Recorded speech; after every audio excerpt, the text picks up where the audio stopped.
يا صباح الجمال والنشاط والحيوية، قالوا لي حطي البطاطا في البرام، انت ازاي ما حطيتهاش قبل كده؟ قلت لهم نحطها وماله، احنا هنخسر حاجة؟ ادينا بنجرب. وفعلا جبت البطاطا وغسلتها وقشرتها وقطعتها قطع زي ما تشوفوا كده، كل واحدة بقى تقطعها بالطريقة اللي هي عاوزاها. بعد ما تقشرها تقطعها بالطول بالعرض، مربعات مكعبات زي ما هي عاوزة. وبعد ما تقطعيها شوفي هنعمل ايه. فعلا فعلا فعلا طلع اختراع وطلع حاجة تحفة. وانا مش عارفة انا ازاي ما كنتش بعملها بالطريقة دي قبل كده. سهلة وطعمة ومغذية وبتدفي في الشتاء اللي احنا فيه ده وفي السقعة اللي احنا فيه ده. هنشوف بقى. بعد كده جبنا حلة، بعد ما قطعناها وحطيناها في الحلة كده من غير اي حاجة خالص. جبت كوباية سكر وبعد كده كوباية لبن. وبعد كده رحت جايبة معلقتين سمنة كبار، ورحت حاطه باكوين فانيليا. وبس خلاص على كده، ولا نقطة مية. وطيت عليها وغطيتها وسبتها.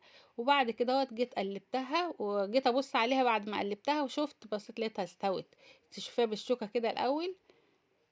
بصي انا شفتها بالشوكه الاول لقيتها استوت. رحت جايبه بقى الهراسه اهي، الشوكه اهي، الهراسه بتاعه البطاطس، واهرس اهرس اهرس اهرس اهرس. وبعد كده حطيت جوز هند، واللي عايز يحط زبيب يحط زبيب على حسب ما انتوا بتحبوا في البيت. شوفي بعد ما خليتها الاول تكون نشفت خالص ما فيهاش نقطه ميه، ورحت هرساها كده زي البطاطس وهي ناشفه وجميله وفي منتهى الجمال والله. هي كده طعمها تحفه.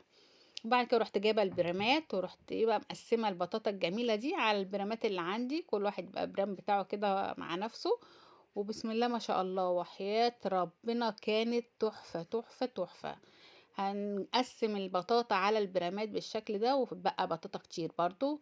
رحت جايبه البرام الكبير ورحت برضو فارده فيه البطاطا بالطريقه الجميله دي. بصوا بصوا بسويت بالاسباتولا. ما شاء الله كانوا 3 كيلو مش عارفه ولا 4 كيلو تقريبا. الكيلو بقى ب6 جنيه ونص، بدأت تغلى. يلا على الجمال، يلا بقى يلا بقى. فظيعة فظيعة فظيعة. شوفوا بقى شوفوا بقى الحتة اللي جاية دي بقى هنحط عليها ايه بقى.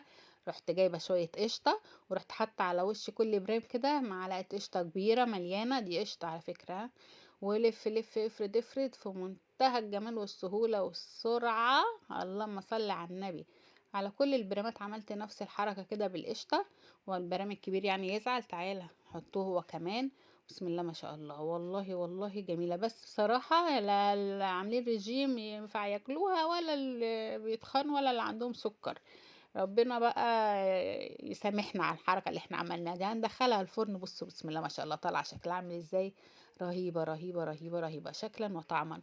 ويا رب يكون الفيديو عجبكم، حطيته لايك، واشوفكم في فيديو جديد من حوادث 9 كيتشن. والسلام عليكم ورحمة الله وبركاته.